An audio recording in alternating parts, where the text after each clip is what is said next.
Hello दोस्तों, कैसे आप सब लोग। उम्मीद करते हैं आप सब लोग अच्छे होंगे। दोस्तों एक बार फिर से आपका बहुत बहुत स्वागत है perfect institute for civil engineers के एडवांस कंक्रीट टेक्नोलॉजी की क्लास में, जहां पर हम अपने स्टूडेंट्स का डिप्लोमा बीटेक सिविल इंजीनियर्स का जो एडवांस टेक्नोलॉजी का जो सब्जेक्ट होता है उसकी क्लास कंडक्ट कर रहे हैं, ताकि आप बिना किसी एक्सटर्नल हेल्प के जो है दोस्तों आप अपना जो है ये कोर्स कंप्लीट कर सकें, अपना सिलेबस कंप्लीट कर सकें और आप जो है क्लास में अच्छा परफॉर्म कर पाएं। तो दोस्तों बिना किसी देर के चलते हैं आज डे 2 क्लास के अंदर, जहां पर कि हम आज बात करेंगे दोस्तों जो हमारा अर्थवर्क है। अर्थवर्क में दोस्तों हम लोग किस टाइप की जो है शटरिंग को यूज करते हैं। Procedure of earthwork in cutting. Procedure of earthwork in cutting क्या होता है दोस्तों, क्या जो प्रोसेस फॉलो किया जाता है कटिंग के लिए। द फर्स्ट है दोस्तों, the cutting should be started from the two extreme edges between two cross section. ठीक है दोस्तों। उसके बाद जो है in case of shallow cutting the central rectangular position of the earthwork should be removed. ठीक दोस्तों।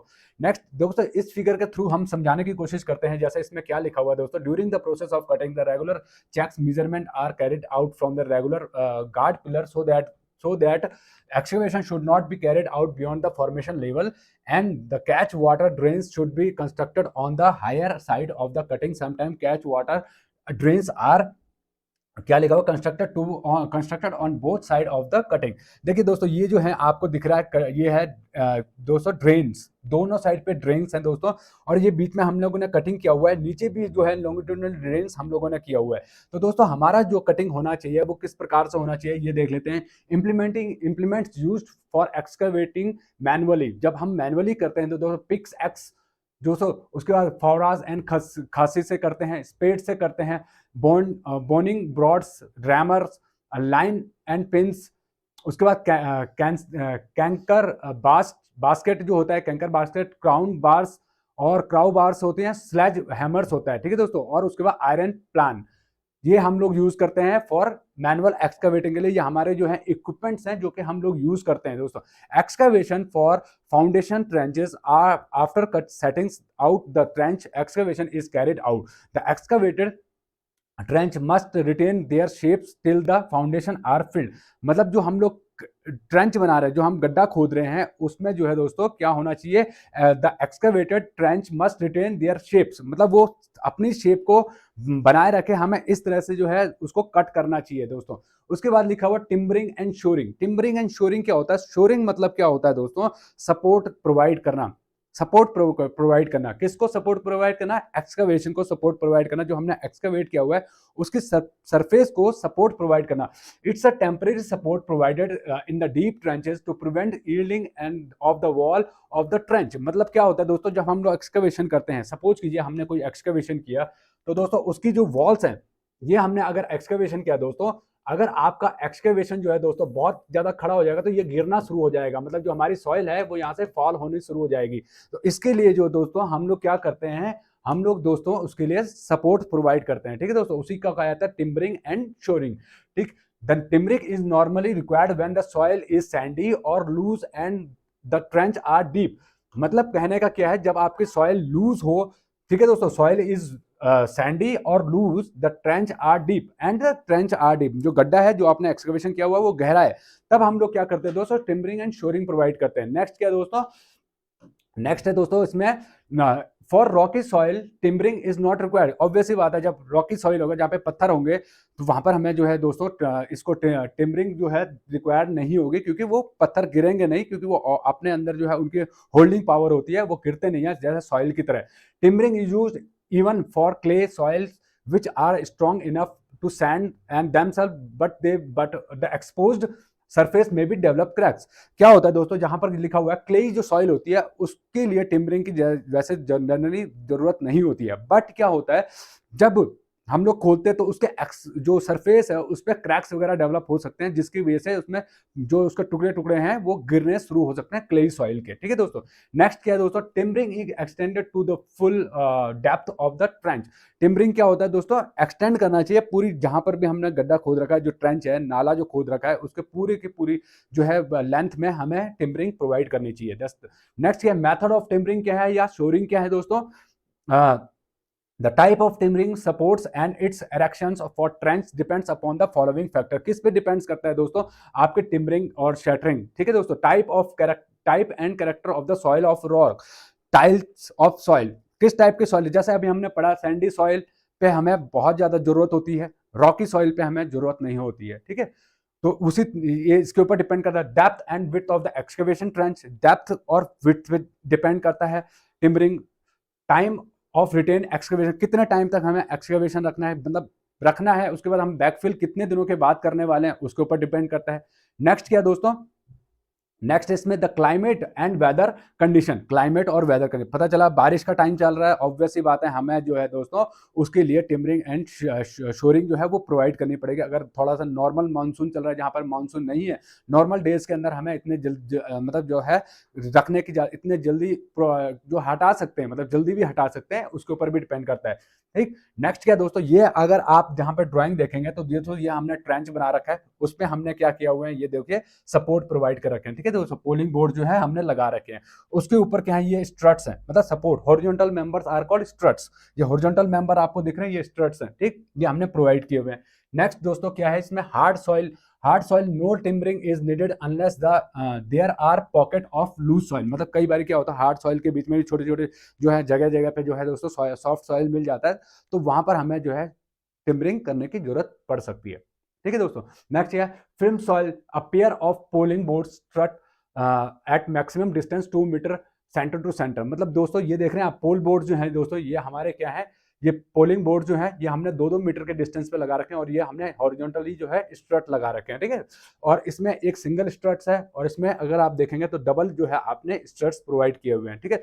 Central struts to each pair of poling boards, और इसमें क्या है with 2 struts of to each pair of poling boards, ठीक है। Timbering of trench in firm soil, ठीक। Next है दोस्तों, on central struts each pairs of poling board is usually sufficient, वैसे जनरली जो है एक से ही काम चल जाता है, बट अगर आपको कई जगह पे हो सकता है डबल भी लगाने पड़े। नेक्स्ट क्या है दोस्तों, हम यहाँ पे लिखते हैं मॉडरेटली फिल्म सॉइल, जो मॉडरेटली फिल्म सॉइल है, poling boards are placed near to each other, following arrangements are possible, कौन कौन से अरेंजमेंट करने पड़ सकते हैं हमें, poling board are supported on by walling by wailing which are strutted at an interval about of 2 metre, जैसा कि हमने बताया ये पोलिंग बोर्ड जो है दो मीटर के डिस्टेंस पे हमें लगाने पड़ते हैं, ठीक है। नेक्स्ट क्या दोस्तों, to each arrangement to other arrangement of polling boards and struts as shown in figures 6.b and 6.e, देखिए दोस्तों इसमें जो है आप देख रहे होंगे, ये जो है दोस्तों सीटिंग, जो हॉरिजॉन्टल जो मेंबर्स हैं इनको सीटिंग कहा गया है,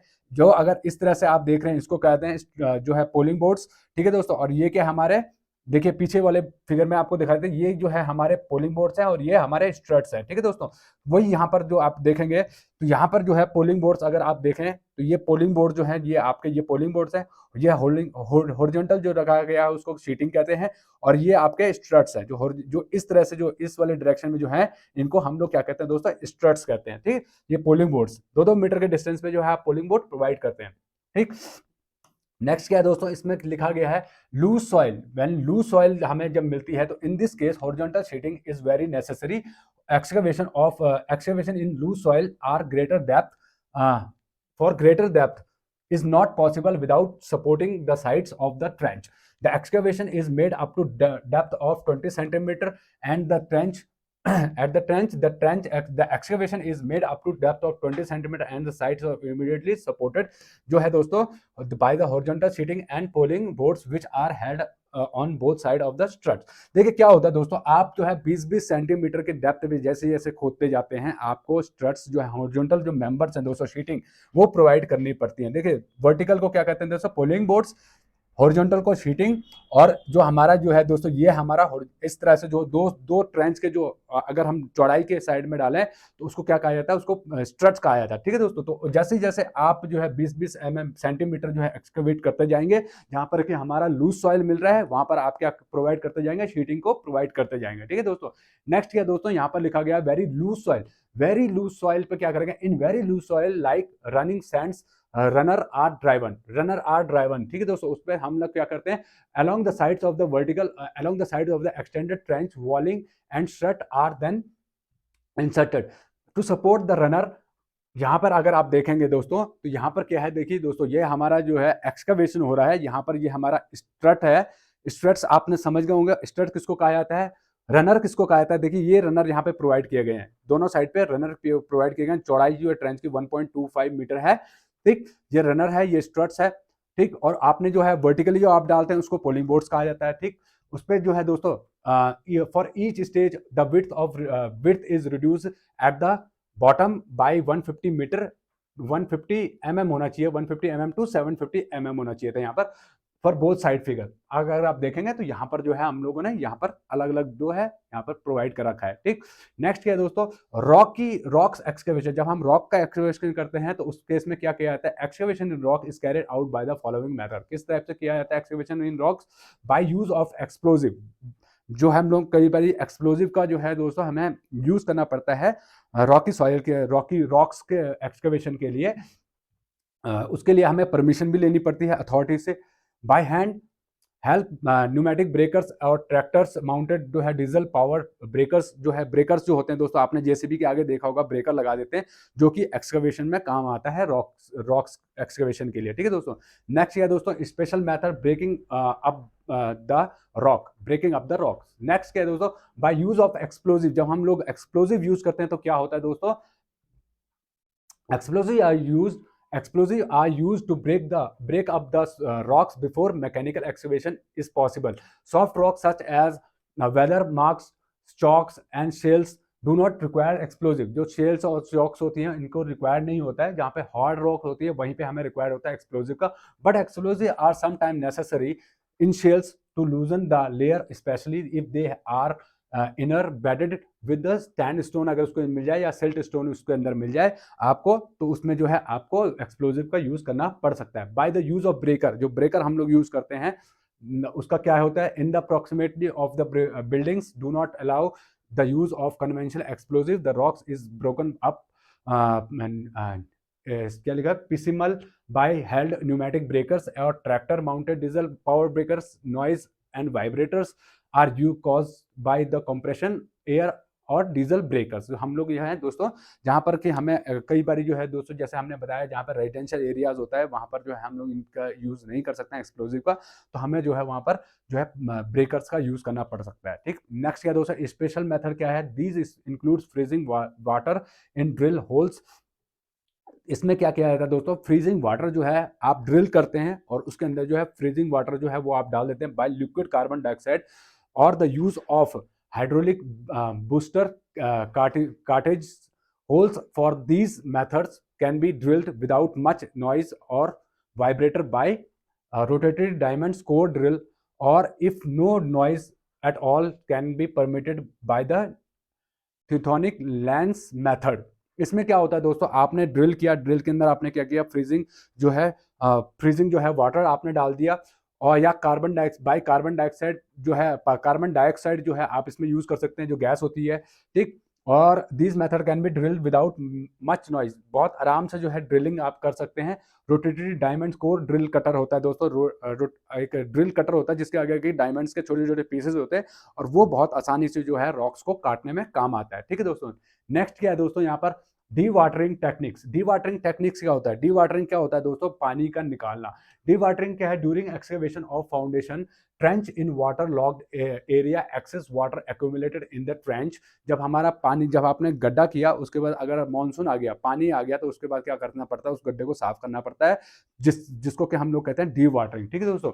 और यहाँ पे लिखा हुआ है excavation job is seriously hampered, otherwise जो है दोस्तों आपका गड्ढा भर जाएगा मिट्टी से, तो आपको जो है टाइमली जो है उस पानी को बाहर निकालना होता है। Unless water is remove from the trench it becomes quite difficult to carry out the excavation. Excavation करना मुश्किल हो जाता है अगर आपका पानी हो ट्रेंच के अंदर। The process of removal of और pumping out excess water from the trench is called dewatering. जो एक्सेस वाटर है उसको निकालने को हम लोग डी वाटरिंग कहते हैं। सम्स एंड डिचेस क्या होता है दोस्तों, well point system, deep well system या केमिकल प्रोसेस, ये फ्रीजिंग मेथड और वैक्यूम मेथड, ये हमारे क्या है दोस्तों मेथड हैं हमारे डी वाटरिंग के। और cement grouting method, these are the method, और electro osmosis method, these are the method which we use for D watering.